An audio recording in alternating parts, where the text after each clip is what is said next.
नमस्ते दोस्तों, स्वागत है आपका अपने यूट्यूब चैनल यूनिवर्सल मिस्ट्री में। आज फिर हम डर और मिस्ट्री के एक नए सफर पर चलेंगे, जहाँ कुछ अनसुलझे सवालों के अनदेखे जवाब होंगे। आज की कहानी है विनय और उसकी बहन नित्या की। विनय कहते हैं कि जब वो बच्चे थे, तब वो अपने माँ बाप के साथ गर्मी की छुट्टियां बिताने के लिए एक गेस्ट हाउस गए थे, उनका पुराना फार्म हाउस। बताते हैं विनय कि उनके पिता ने अचानक से प्रोग्राम बनाया कि हम किसी भी साल गर्मी की छुट्टियों में 2-3 महीने के लिए रहने कहीं नहीं जाते। जब हम बच्चे थे तब छुट्टियां 2-3 महीने की पड़ती भी थी। आजकल तो खैर ऐसा होता नहीं है। पर तब मेरे पापा ने बोला कि अपन लोगों सब जाते हैं उस फार्म हाउस में रहने। मेरे पापा ने करीबन 10 साल पहले उस फार्म हाउस को खरीदा था, तो पापा का कभी भी वहाँ जाना नहीं हुआ। और वहाँ की लोकेशन बहुत ज़्यादा अच्छी थी, वहाँ सब कुछ ठीक था। हम लोग वहाँ छुट्टियां बिताने के लिए गए। मैं और मेरी बहन नित्या हम दोनों ही बहुत खुश थे, क्योंकि हम पहली बार अपने पेरेंट्स के साथ ऐसी कोई हिस्टोरिक जगह जाने वाले थे। वो घर बहुत पुराना होने की वजह से उसमें बहुत सारे सामान पुराने जमाने के थे, जो देखकर हमें बहुत एक्साइटमेंट होती थी, क्योंकि बच्चों के लिए डिस्कवर करना सबसे बेस्ट बात होती है। जब हम लोगों ने उस फार्म हाउस में गए तो फार्म हाउस की लोकेशन बहुत ही ज़्यादा सुंदर थी। वो एक छोटे से गांव में बसा हुआ था। आसपास बहुत हरियाली थी। हमारे घर के पीछे एक बहुत बड़ा बगीचा था, जहाँ बहुत सारे पेड़ों लगे हुए थे।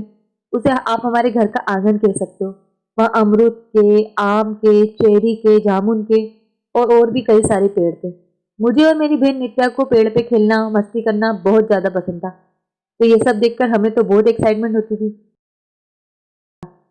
वो घर बहुत बड़ा था, उसमें बहुत सारे कमरे थे। मेरी मम्मी और पापा को जितने कमरे जरूर लगते थे, उनने उतने में ही अपना सामान सेटअप कर लिया।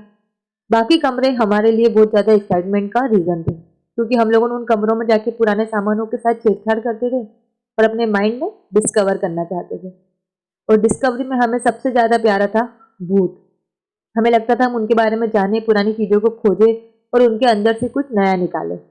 पेड़ों पे खेलना तो मुझे और मेरी बहन को पसंद ही था, पर हमें सबसे ज्यादा पसंद था आम के पेड़ पे खेलना।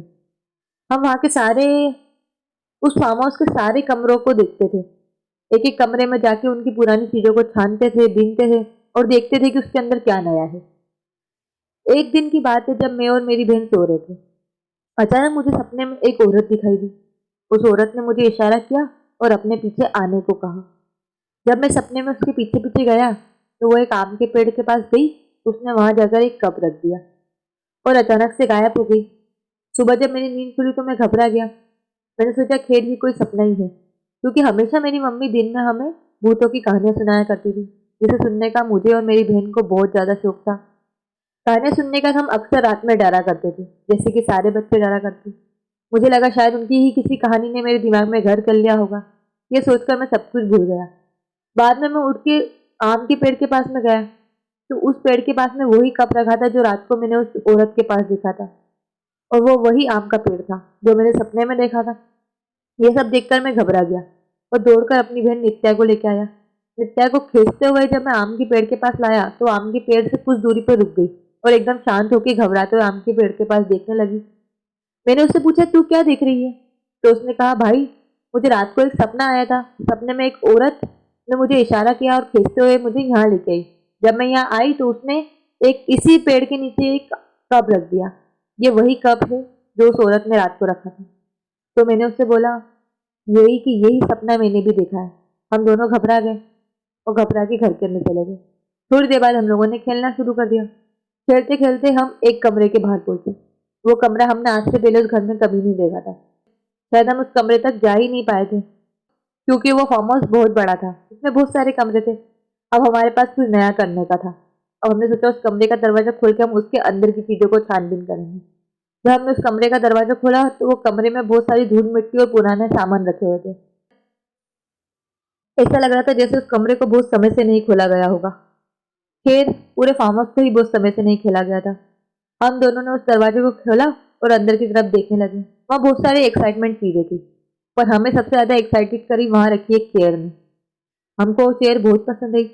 हम दोनों ने जैसे तैसे सामानों को खसका कर खींचते हुए चेयर को बाहर ले आए और लाकर सेंटर वाले रूम में रख दिया और खेलने लगे। पर उस चेयर ने में एक अजीब सी बात थी, और वो अजीब बात हमें दूसरे दिन से नोटिस होने लगी। वो चेयर अपने आप मूव करती थी। शुरू शुरू में तो थोड़ा बहुत मूव करती थी, तो हमें लगता था शायद पुरानी चेयर है, नीचे के पाए खराब हो गए होंगे इसलिए खसक जाती है। पर अचानक वो चेयर बहुत ज़्यादा मूव करने लगी। जैसे हम टीवी देखते तो वो टीवी देखने वाली जगह पर आ जाती, हम खेलने जाते तो खेलने वाली जगह पर खुद ही आ जाती। ये सब देखकर हम बहुत ज़्यादा डर गए। कुछ दिनों तक तो ये सब चलता रहा, और हमने घबराहट के मारे अपनी मम्मी को ये बात नहीं बताई कि हम पुराने कमरे में से ये चेयर खींच के लेके आए और ये ऐसा मूव कर रही है। एक दिन हम हमारे डर की हद पार हो गई, तो हमने हमारी मम्मी को आके बोला, मम्मी मम्मी ये चेयर अपने आप मूव करती है। पहले तो मम्मी को विश्वास नहीं हुआ, पर धीरे धीरे ये सारी घटनाएं मेरी मम्मी और मेरे पापा के सामने भी बीतने लगी। वो चेयर अपने आप मूव करती थी। ये सब देख के पापा घबरा गए और पापा ने तुरंत शहर वापस लौट जाने का फैसला करा। पर पापा ने सोचा कि शहर लौट जाने से पहले हम यहाँ के रहवासियों से इस घर की हिस्ट्री पूछेंगे। जब मेरे पापा ने इस घर की हिस्ट्री उधर के रहवासियों से पूछी, तो उन लोगों ने हमें बताया कि यहाँ एक बुजुर्ग विधवा औरत रहा करती थी, जिसने अपने दोनों बच्चों को जहर देकर मार डाला था। उसने अपने दोनों बच्चों को एक रात दूध में जहर मिलाया और पिला दिया, और वो दोनों मर गए। और उसी रात उस औरत ने एक कमरे में जाकर अपने आप को फांसी से लटका दिया। और फिर वहाँ के रहवासियों ने एक पेपर की कटिंग दिखाई। उस पेपर की कटिंग में ये सारा मामला लिखा हुआ था, और उस पेपर की कटिंग में उस कमरे की तस्वीर थी जहाँ मैं और मेरी बहन गए थे, और उसी कमरे में वो औरत लटकी हुई थी।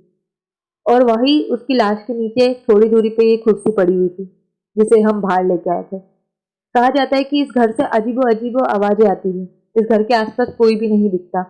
उस आम के पेड़ के आसपास हमेशा वो औरत को देखा गया है। वो औरत बच्चों को अपने पास बुलाती है, और जब बच्चे उनके पास जाते हैं तो उन्हें नुकसान पहुंचाने की कोशिश करती है। ये सब जानकर मेरे पापा बहुत ज्यादा डर गए, और हम लोगों को उसी दिन तुरंत वहां से ले गए। वहां के गांव वालों ने हमें बताया कि आप लोगों बहुत खुशनसीब हो जो बच गए, नहीं तो इस घर के आसपास आने वाले लोगों को भी बहुत सारे नुकसान पहुंचाए जाते। कई बार उनको चोट लग जाती है, तो कई बार किसी के अंदर होने का एहसास होता है, और विशेषकर बच्चों को हमेशा यहाँ एक औरत दिखी है। उस दिन के बाद से ना ही मेरे पापा ने कभी उस फार्म हाउस पे पलट के जाने की बात करी, ना ही हमारे घर में कभी दोबारा उस फार्म हाउस की बात हुई, और ना ही मेरे पापा ने कभी उस फार्म हाउस को बेचा, क्योंकि मेरे पापा नहीं चाहते थे कि हम किसी और को धोखे में फार्म हाउस को बेचें, और उन्हें भी इन सारी घटनाओं का एहसास हो। ये सब जानकर, ये सब सोचकर आज भी हम लोगों के दिल दहल जाते हैं। आज भी जब हम उस फार्म हाउस के बारे में सोचते हैं तो हमें बहुत डर लगता है। वो फार्म हाउस बहुत खूबसूरत है, पर अब भी मुझ में या मेरी बहन में ये हिम्मत नहीं कि उस फार्म हाउस में जाके सच का पता लगा सके। तो ये थी विनय और नित्या की स्टोरी। दोस्तों, अगर आपको ये कहानी पसंद आई है तो मेरे चैनल को लाइक करो, सब्सक्राइब करो, और अपने दोस्तों के साथ शेयर करो। और इस तरह की कहानियों को आगे सुनने के लिए, और इस दुनिया में जो भी मिस्टीरियस घट रहा है उस घटनाओं की जानकारी के लिए, इस चैनल को अभी के अभी सब्सक्राइब, बेल आइकन को क्लिक करो। Thank you so much.